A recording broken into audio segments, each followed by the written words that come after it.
Agora sim está gravando, eu esqueci, para variar, eu esqueci. Então, já começamos a gravar agora, rapidinho, eu só vou repetir muito rapidamente. Então, a primeira corrente, né, a primeira escola de interpretação que nós vimos é a escola preterista, né? É a escola que entende que tudo no Apocalipse já aconteceu, só narra as perseguições sofridas pela igreja e pelos judeus do primeiro século ali, no período dos imperadores romanos, que já cumpriu todas as profecias e propósitos e não serve para ninguém de outro tempo. Então, essa é a interpretação preterista que nós achamos que ela não é correta. A segunda interpretação é a interpretação futurista, que entende que tudo que o Apocalipse está profetizando é só para o futuro. Então, entende o quê? A partir do capítulo 4 de Apocalipse, tudo vai acontecer ainda, nada aconteceu. Então, só aplica para o futuro, né? Então, tem aquela ideia de que essa mensagem ela não é pertinente para nós hoje, né? E não é poderosa para os crentes de todos os tempos e todas as épocas, e não tinha propósito nenhum no tempo do apóstolo João, né? Segundo essa interpretação futurista. Porque essa interpretação futurística não trazia nenhum conforto para os crentes primitivos e nem para nós, porque está muito distante, né? Transfere o reino de Deus para um período milenar, lá no futuro, lá na frente, né? Já a interpretação histórica é a interpretação que a Igreja Presbiteriana oficialmente adotou. A maioria dos reformadores adotaram essa posição. O Agostinho de Hipona, que é o Santo Agostinho, né? As confissões reformadas, né? A confissão helvética, a confissão de fé de Westminster, a confissão belga, né? O catecismo de Hildebrandt, todas essas confissões e a maioria dos teólogos sérios adotaram essa posição, essa linha de interpretação do Apocalipse chamada interpretação histórica, que entende que o reino de Deus começou com o advento de Jesus, ou seja, a primeira vinda de Jesus, e termina com a consumação de todas as coisas, né? Quando o Senhor voltar. E, como eu falei, nós estamos aí no princípio das dores, ainda não chegamos na grande tribulação, né? Enfim, mas já parece uma grande tribulação, né? Pastor, deixa eu só te Ainda não perguntar é. uma coisa. Sim, pode falar. Começou quando Jesus foi a partir do sacrifício do Senhor Jesus? O reino de Deus começou do advento de Jesus, a sua Então, vinda. da vinda. O princípio das dores que a gente entende começou com a sua ascensão. Quando ele vai embora e diz assim, eis que vos deixarei um consolador, né? É necessário para que eu vá, para que ele venha, né? Então, a partir daí que Jesus ascende aos céus, é assunto aos céus, ele sobe, a partir daí começa o princípio das dores. Mas o reino de Deus foi inaugurado com o advento de Jesus. Então, o reino de Deus já está aí. Vivemos o que a gente chama na teologia do já, porém não ainda. Já vivemos no reino de Deus, nós somos cidadãos desse reino, que o reino de Deus se achegou a nós, se aproximou a nós, foi inaugurado com Jesus, mas não em sua plenitude. A plenitude é justamente quando terminar todas as coisas, não? Quando vier aí a Jesus novamente retornar. Entendeu? Então, assim, o princípio das dores começou com a subida de Jesus aos céus. Mas o reino de Deus já começou com o seu primeiro advento, com a sua primeira vinda. E vai finalizar, completar o reino na segunda vinda de Jesus, né?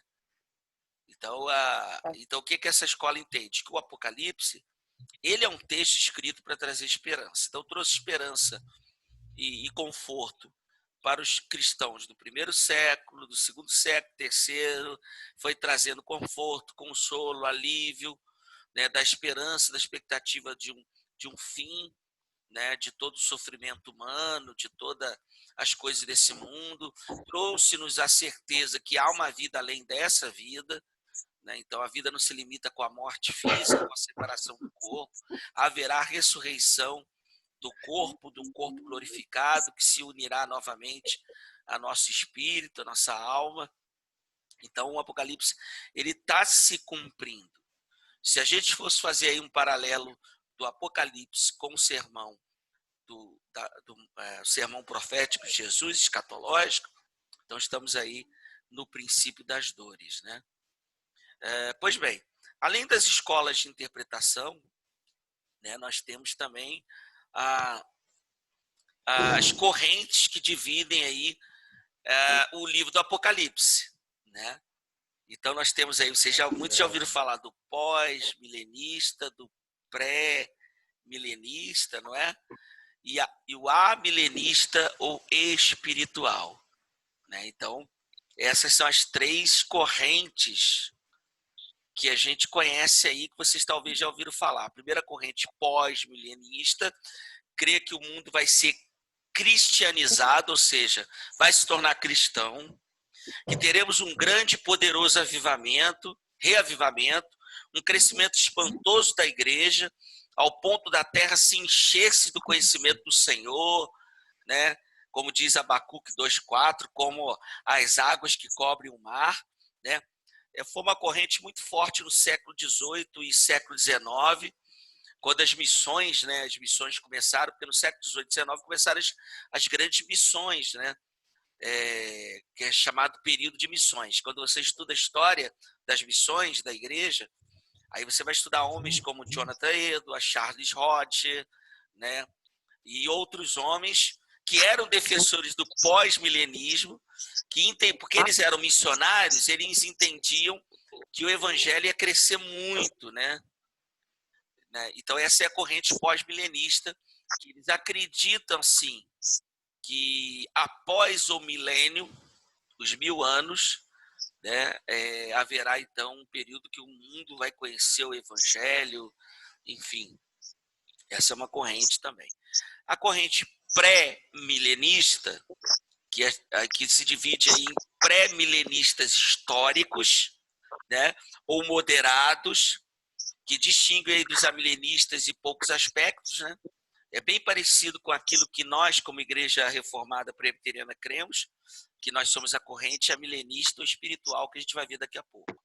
Mas a corrente pré-milenista, né, histórica, a diferença está sobre reino e ressurreição. Já, porém, a pré-milenista dispensacionalista ou extremados tem vários ensinos estranhos às escrituras, né? Ou seja, a maioria das pessoas são pré-milenistas, a maioria das igrejas são pré-milenistas dispensacionalistas. Só que a visão é estranha à própria Bíblia. Por exemplo, eles fazem uma distinção entre igreja e Israel no tempo da eternidade, ou seja, na eternidade Israel vai ter uma posição e a igreja vai ter outra. Não tem base bíblica para isso. O reino de Deus, e como é uma visão futurista também, o reino de Deus é adiado para o milênio terreno. Então, para eles, o reino de Deus ainda não chegou, né? Eles creem aí que entra as polêmicas, né? Eles creem no arrebatamento secreto. Então, a igreja vai ser arrebatada secretamente, seguido de uma segunda vinda visível. Então, vocês percebem que essa é como eu posso dizer, a percepção da maioria das igrejas, né? Tem essa ideia de um arrebatamento secreto, seguido de uma segunda vinda visível. Só que o Apocalipse e o Sermão do Monte não fala desse arrebatamento secreto. Isso já é uma construção que é herança da Bíblia de Scofield, né? Tem a ideia também de que a igreja não passará pela grande tribulação, né? Eles entendem que a igreja será poupada da ira de Deus, né? Mas não da tribulação. Eles dividem aí ira de Deus como timós, né? como org. A ira de Deus chama de uma palavra grega timós e org, né? E a tribulação de tílipis. a tribulação não é a ira de Deus contra os pecadores, segundo essa teoria, né? Mas sim a ira de Satanás, do anticristo e dos ímpios contra os santos. Percebe a ideia dessa doutrina? Né? O corrente milenista acredita que a igreja não passará pela grande tribulação. Né? É meio confuso. Eles não vão passar pela ira de Deus, mas porém vão passar. Vai ter aí a ira de Satanás, do anticristo e dos ímpios contra os santos. Ela é confusa. Tem uma ideia também de que teremos várias ressurreições, não uma só, como diz o apóstolo Paulo, mas mais de uma. E uma coisa que é totalmente estranha ao ensino bíblico, que é a ideia de que haverá uma chance de salvação depois da segunda vinda de Cristo. Vocês compreendem como é que é bem confusa essa interpretação? Né? Deixa eu tossir aqui, só um minutinho. Então, é uma interpretação assim, muito confusa. Na verdade, como eu falei, né, a Bíblia de Scofield fez um esquema, Tim LaHaye editou o livro, né, Deixados para Trás, e toda a sua coleção, e muita gente foi embarcando aí nessa corrente pré-milenista. Né? E aí surgem essas interpretações muito estranhas à própria Escritura. Né? Eles mesmos dividem a vinda de Cristo e a segunda vinda em várias etapas diferentes, que a gente não vê assim um respaldo do Apocalipse nem dos textos proféticos assim muito claro para isso. Fica mais numa eu usar uma expressão aqui, mas eu consegui pronunciar, mas fica mais numa divagação da escritura. Foge um tanto quanto bastante aí da interpretação correta da escritura, né? E a linha que nós sustentamos aqui, os reformados, né, de uma forma geral, né, na sua maioria, são amilenistas ou chamados de espiritual. Entende que o livro do Apocalipse deve ser visto não como uma mensagem que registra os fatos em ordem cronológica, mas em seções paralelas e progressivas. Então, tem uma relação das trombetas, com os 7 selos, né, com os candelabros, né, os candeeiros. Então, tudo acontece de forma paralela e progressiva.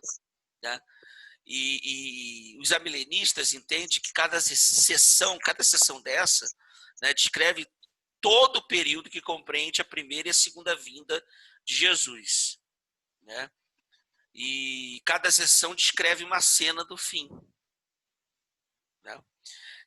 E essas 7 sessões, elas são divididas em 2 grandes períodos, capítulo 1 ao 11 e capítulos 12 a 22. A primeira sessão, capítulos de 1 a 11, ela descreve a perseguição do mundo em ímpios e a segunda perseguição do dragão e seus agentes. Né? Isso aí é a primeira divisão aí dessa primeira sessão, né? Primeira grande divisão. Ou seja, esses 2 períodos pegam esses acontecimentos aí que eu citei. A primeira sessão são os 7 candeeiros, né? Que aí nós vamos, que vocês leram, né? O capítulo 1. Capítulo 1 ao capítulo 3, que são as igrejas, que são os candeeiros que estão nessas igrejas. E o que essa sessão aí, essa primeira sessão nos ensina? Que Cristo é o controle da igreja em suas mãos. Né? Você vê que quando ele começa a falar aí das igrejas, né? O que ele diz lá no capítulo 2 lá de Apocalipse? Ao anjo da igreja, ao anjo, tudo indica que é o pastor. Por isso que a gente chama, às vezes, o pastor de o anjo da igreja, né? Fala-se assim, o pastor é o anjo da igreja, né? É justamente por isso, né?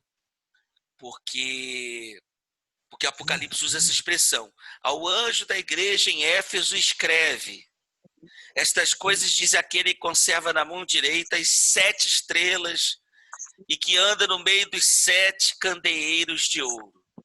Né? Então, essa expressão aí dos candeeiros de ouro, né? Do candelabro, candeeiro, candelabro, né? Isso significa exatamente aí o controle, né, de Jesus sobre a sua igreja, o controle e a soberania do Senhor sobre nós, né, que somos cristãos, né, e estamos aí debaixo da proteção. Nos versículos de 5 a 7 do capítulo 1, né, nós temos aí uma descrição do Cristo que morre, ressuscita e vai voltar. É um resumo, né? Vocês leram aí em casa, né?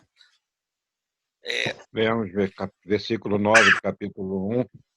Capítulo 1, versículos 5 a 7.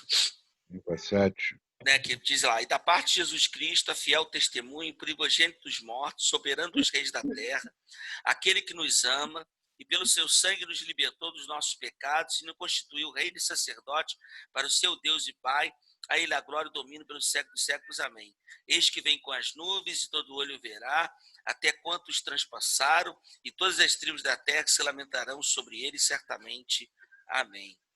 É uma espécie de resumo, assim, né? Bem resumidinho, né? Do Cristo que veio, teve seu ministério, ressuscitou, né? O primogênito dos mortos, porque ele ressuscitou, soberano dos reis da terra, porque ele ascendeu aos céus, né? Aquele nos ama que pelo seu sangue nos libertou, seu sacrifício dos pecados, né? Libertação, nos constituiu reino e sacerdote para o seu Deus e Pai, né? Nos aproximou de Deus e nos fez aí reis e sacerdotes, né? E aí uma doxologia, né? Isso aqui se chama doxologia. Toda vez que você vê assim na Bíblia, a ele a glória e o domínio pelos séculos dos séculos, amém, a gente chama isso de doxologia, tá certo? Então, Amém. aí, vamos dar as boas-vindas à nossa irmã Viviane, né, que chegou no horário. No horário do Você viu que eu cheguei quietinha, né? Do culto de domingo à noite, né? A pessoa chegou quietinha, não me alarmei. Não, eu percebi. Para não atrapalhar nada, mas eu nem vou poder ficar, gente, porque a nossa reunião de terça-feira não teve, porque ele se foi trabalhar. E como ele tá muito empolgado, tá muito bonito isso nele, sabe? Ele transferiu para quinta-feira. Aí ele já chegou assim, ó, vai ser hoje, aquilo, isso aqui. Eu falei assim, beleza, então vai ser hoje. Tá certo, não pode desanimá-lo, né? Não, com certeza. E tá sendo uma bênção, sabia? Ah, que tá sendo uma bênção mesmo. Tudo tem um propósito, né? Tudo tem um propósito. Vou te falar que, olha, como Deus tem usado esse rapaz, cara. Muito legal isso. Que bênção, rapaz, que bênção, né? De verdade, de Nossa, verdade. A gente fica feliz. Eu estava conversando com a Camila sobre isso, né? A gente fica feliz com essa notícia, né?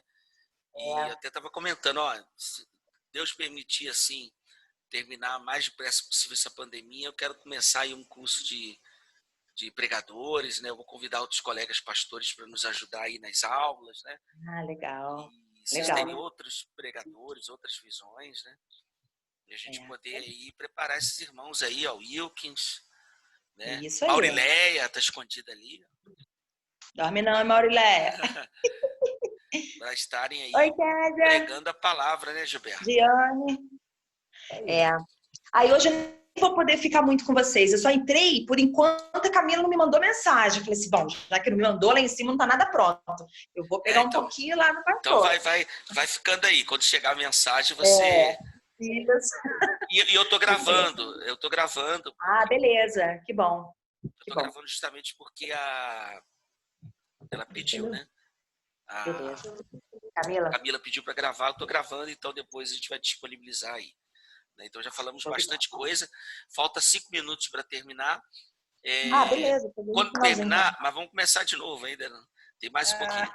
Quando terminar, vocês clicam no mesmo link para ver se entra. Tá? Vou preparar um outro link aqui, mas já quiser tentando clicar no mesmo link, se entrar, né? Porque vai cair, eu vou abrir a reunião de novo. Vocês esperam só um minutinho, né? Que caiu, eu abro a reunião de novo, vocês clicam no mesmo link para entrar. Se não entrar, eu mando outro, tá? Mas continuando Pode ser aí, que eu então. não, pode ser que eu não esteja no próximo ainda, né? Ah, tá bom. Mas se tá gravando, depois eu ouço tudinho. Isso, então tá certo. Então a segunda sessão é dos capítulos 4 a 7. Então pega aí, a gente vai ler depois, né? De 4 a 7 é a segunda sessão, que são os 7 selos, né? Então os 7 selos significa que ele tem o controle da história nas suas mãos. Depois a gente vai ler direitinho, tá? Mais calmamente. Aqui ainda é introdução, né? Que vamos aí esse período do texto, capítulo 5, vai falar sobre que contemplamos a sua morte e o final dessa sessão encerra com a segunda vinda de Jesus, né? Eu tenho, ó, deixa eu aproveitar aí, antes que acabe o meu tempinho aí. Eu tenho essa dúvida aí sobre essa segunda vinda de Jesus. Eu tenho dúvidas aí. Mas não é para esse estudo, não. Não, tá. Mas vai preparando, que aí a gente, quando chegar, Tá, você beleza. já chega. Quando chegar lá, a gente está vendo as divisões do livro para ter Aham. uma ideia, né? De como ele é Yes. dividido de fato, trazendo uma divisão reformada aí, né? Eu sei que às vezes os irmãos tiveram outras visões, vamos trazer uma visão da teologia reformada com respeito a isso, né? Então a segunda sessão, que é os 7 selos, de 4 a 7, é uma reiteração da primeira sessão. Porque a sua revelação vai do princípio ao fim dos tempos, até o juízo final, né? E aí, essa sessão mostra muito claramente a diferença entre os remidos, aqueles que foram salvos pelo sangue do Cordeiro, e os perdidos, né? A gente vai ver essas distinções aí quando entrarmos nos textos que vão ser lidos. A terceira sessão, né, das 7, que é as 7 trombetas, vai do capítulo 8 ao 11, né? Aí nós temos uma ideia da igreja sendo vingada pelo Senhor, né? Nós temos aí o resultado da ação de Deus na figura de Jesus Cristo, como aquele que veio vingar a igreja, né? E aí você vê uma igreja vencedora, vitoriosa, protegida, né? E aí vai mostrar Jesus como sumo sacerdote, né? Lá nos capítulos 8, de versículos 3 a 5, né? Avançando até o juízo final, né? E aí tem a relação do Senhor e sua igreja, né? A questão da relação, como vai ficar o mundo, o juízo final, os redimidos e os perdidos também. Na verdade, as trombetas, elas são avisos antes do derramamento completo das taças da ira de Deus, né? Antes de Deus punir finalmente, ele sempre faz o quê? Avisa. É só a gente lembrar do profetismo em Israel, né? Quando a gente vê os profetas, antes de qualquer permissão de Deus para que haja uma punição naquela nação, né, para que alguma coisa aconteça, sempre Deus mandava os profetas, né, avisar. Então os profetas iam, avisavam, né, e depois acontecia. Você vê que geralmente as palavras do profeta eram palavras de juízo. Lembrando, vamos lembrar aí quando Samuel foi lá profetizar na casa de Jessé. Você lembra quando Samuel entra na cidade, né, para escolher ali para ungir Davi rei? Quando Samuel entra na cidade, os anciãos já ficam temerosos, preocupados e perguntam: você vem em paz? E aí Samuel diz: não, fiquem tranquilos, eu venho em paz. Eu só vou sacrificar um cordeirinho ali na casa de Jessé. E eles talvez disseram: ai, graças a Deus, ufa, misericórdia. Por quê? Porque o profeta vinha para descer o cajado, para dizer: ó, vocês estão em pecado, Deus vai derramar a sua ira. Então essa sessão do Apocalipse, ela vem, as 7 trombetas, ela vem como um prelúdio, né, das taças da ira de Deus, né, que Deus vai derramar sobre os ímpios, né? E a gente vai estudar isso aí. A quarta sessão vai dos capítulos 12 ao capítulo 14, que vai mostrar aí uma tríade do mal, né? Para, Ju. Novamente, você vê como é que as sessões são paralelas? Elas não são cronológicas. Elas são paralelas. Você vai ter a quarta sessão. Novamente vai voltar ao início do nascimento de Jesus. Depois vai mostrar a perseguição do dragão a Cristo e a igreja.